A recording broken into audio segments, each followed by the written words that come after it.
ಯಡಿಯೂರಪ್ಪನವ್ರು ಕಂಡ್ರೆ ಹಿರಿಯ ನಾಯಕರಿಗೆ ಆಗ್ತಾ ಇಲ್ಲ, ಬಹಳಷ್ಟು ನಾಯಕರುಗಳಿಗೆ ಅಸಮಾಧಾನ ಇದೆ. ಹಾಗೇನಿಲ್ಲ. ಯಡಿಯೂರಪ್ಪನವರು ಕೂಡ ಭಾಳ ವರ್ಷ ಬಿ ಜೆ ಪಿಯಲ್ಲಿ ಕೆಲಸ ಮಾಡಿದ್ದಾರೆ, ಮುಖ್ಯಮಂತ್ರಿಗಳಾಗಿ 4 ಬಾರಿ ಕೆಲಸ ಮಾಡಿದ್ದಾರೆ, ಮಂತ್ರಿಗಳಾಗಿ ಕೆಲಸ ಮಾಡಿದ್ದಾರೆ. ಎಲ್ಲ ದೃಷ್ಟಿಯಿಂದನೂ ಹಿರಿಯ ನಾಯಕರು ಅವರು. ಆ ದೃಷ್ಟಿಯಿಂದ ಅವರಿಗೆ ನಾವೇನು ಗೌರವ ಕೊಡಬೇಕೋ ಅದನ್ನು ಗೌರವ ಕೊಡಬೇಕಾಗ್ತದೆ. ಹಿರಿಯರು ಯಾರು ಕೊಡ್ತಾ ಇಲ್ಲ ಅಂತ? ಇಲ್ಲ, ಈಶ್ವರಪ್ಪನವ್ರು ಕೊಡ್ತಾ ಇಲ್ಲ. ಅಲ್ಲ, ಈಶ್ವರಪ್ಪನವ್ರದ್ದು ಬೇರೆ ವಿಚಾರ, ಅವ್ರದ್ದು ಬೇರೆ ವಿಚಾರ ಆಗ್ಬಿಡುತ್ತೆ.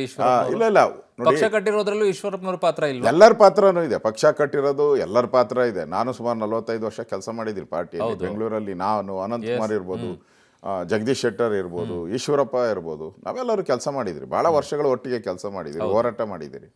ಆದರೆ ಈಶ್ವರಪ್ಪನವ್ರ ವಿಚಾರ ಬಂದಾಗ, ಈಶ್ವರಪ್ಪನವ್ರ ಟಿಕೆಟ್ ಪ್ರಶ್ನೆ ಬಂದಾಗ ಯಡಿಯೂರಪ್ಪನವರು ಅವರಿಬ್ಬರು ಮಾತಾಡಿರೋವಂಥದ್ದು. ಪಾರ್ಟಿ ಹೈಕಮಾಂಡಲ್ಲಿ ಅದನ್ನು ಮಾತುಕತೆ ಗಮನಕ್ಕೆ ಬಂದಿಲ್ಲ. ಇದು ಅವರಿಬ್ಬರ ಮಧ್ಯೆ ನಡೆದಿರೋವಂಥದ್ದು. ಈಗ ಬಂಡಾಯ ಎದ್ದಿದ್ದಾರೆ. ಇಲ್ಲ, ನನಗನ್ಸುತ್ತೆ ಅದೇನು, ನನಗೂ ಗೊತ್ತಿದೆ ಈಶ್ವರಪ್ಪನವರು ಮತ್ತು ಯಡಿಯೂರಪ್ಪನವರು ಭಾಳ ಸರಿ ಈ ಥರದ್ದು ಆಗಿದೆ.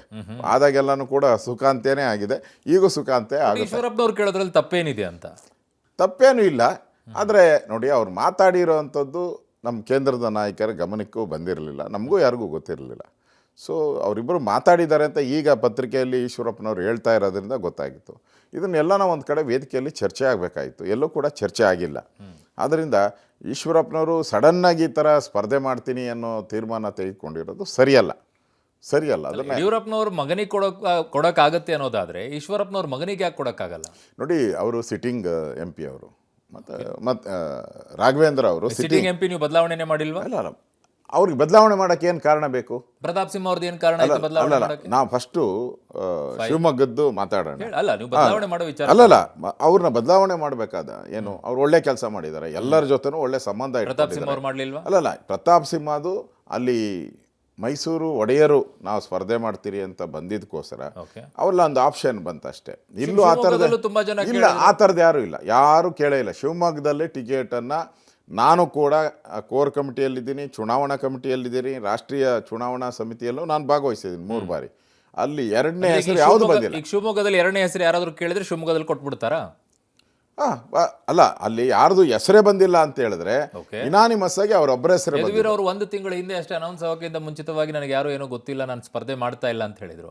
ಅವ್ರನ್ನ ಒತ್ತಾಯಪೂರ್ವಕವಾಗಿ ತಂದು ಯದುವೀರ್ ಅವ್ರನ್ನ ಮೈಸೂರಲ್ಲಿ ಹಾಕ್ತೀರಾ? ಅದೆಲ್ಲ ಸುಳ್ಳು.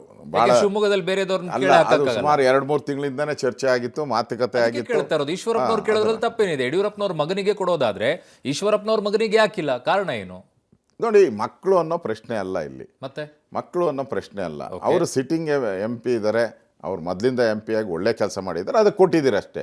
ಈಶ್ವರಪ್ಪನವ್ರ ಮಗನ ಕೊಡಬಾರ್ದು ಅಂತ ಏನಿಲ್ಲ. 15-16 ಜನ ಸಿಟ್ಟಿಂಗ್ ಬದಲಾವಣೆ ಮಾಡಿದ್ದೀರಾ. ನೋಡಿ, ಈಶ್ವರಪ್ಪನ ಮಗನ ಕೊಡಬಾರ್ದು ಅಂತ ಇಲ್ಲ, ಅವಕಾಶ ಆಗಲಿಲ್ಲ. ಈ ಸರಿ ಅವಕಾಶ, ಆ ಥರದ ಅವಕಾಶಗಳು ಕ್ರಿಯೇಟ್ ಆಗಿಲ್ಲ. ಈಗ ಅಲ್ಲಿ ಬಸವರಾಜ ಬೊಮ್ಮಾಯಿ ಅವ್ರನ್ನ ನಿಲ್ಲಬೇಕು ಅಂತ ಸ್ಪರ್ಧೆ ಆಯಿತು. ಬಸವರಾಜ ಬೊಮ್ಮಾಯಿ ನಿಲ್ ತಕ್ಷಣನೇ ಅಲ್ಲಿ ಈಶ್ವರಪ್ಪನವ್ರ ಮಗ ನಿಲ್ಬೇಕು ಕಾಂತೇಶ್ ಅಂತ ಇತ್ತು. ಅಲ್ಲಿ ಸ್ಪರ್ಧೆ ಅವ್ರು ಹೇಳ್ತಾರೆ, ನಾನು ಎಲ್ಲೂ ಕೇಳಿರಲಿಲ್ಲ, ನಾನು ನಿಲ್ಲಕ್ಕೆ ಕೇಳಿದ್ರೆ ಅದಕ್ಕೆ ನಿಲ್ತಾ ಇದ್ದೀನಿ ಅಂತ ಹೇಳಿ. ಕಾಂತೇಶ್ ಅವರು 2 ವರ್ಷದಿಂದ ಓಡಾಡ್ತಾ ಇದ್ರು. ಅದನ್ನು ಡೆಲ್ಲಿಯವರು ಸರ್ವೆ ಮಾಡಿದ್ದಾರೆ. ಆ ಸರ್ವೆಯಲ್ಲಿ ಬೊಮ್ಮಾಯಿಯವ್ರ ಹೆಸರು ನಂಬರ್ 1 ಬಂದಿದ್ದರಿಂದ ಬೊಮ್ಮಾಯಿಯವರಿಗೆ ನಿಲ್ಲಬೇಕು ಅಂತ ಕೇಂದ್ರ ನಾಯಕರು ಹೇಳಿದ್ದಾರೆ, ಅದಕ್ಕೋಸ್ಕರ ನಿಂತಿದ್ದಾರೆ ಅಷ್ಟೇ. ಅದರಲ್ಲಿ ಸರ್ವೆ ಬಿಟ್ಟು ಬೇರೆ ಏನು ಪ್ರಶ್ನೆನೇ ಇಲ್ಲ. ಹಾವೇರಿ ವಿಚಾರಕ್ಕೆ ಸಂಬಂಧಪಟ್ಟಂತೆ ಸರ್ವೆಯಲ್ಲಿ ಅವ್ರ ಹೆಸರು ಬಂದಿರೋದ್ರಿಂದ ಅವ್ರಿಗೆ ಅವಕಾಶ ಮಾಡ್ತಾರೆ.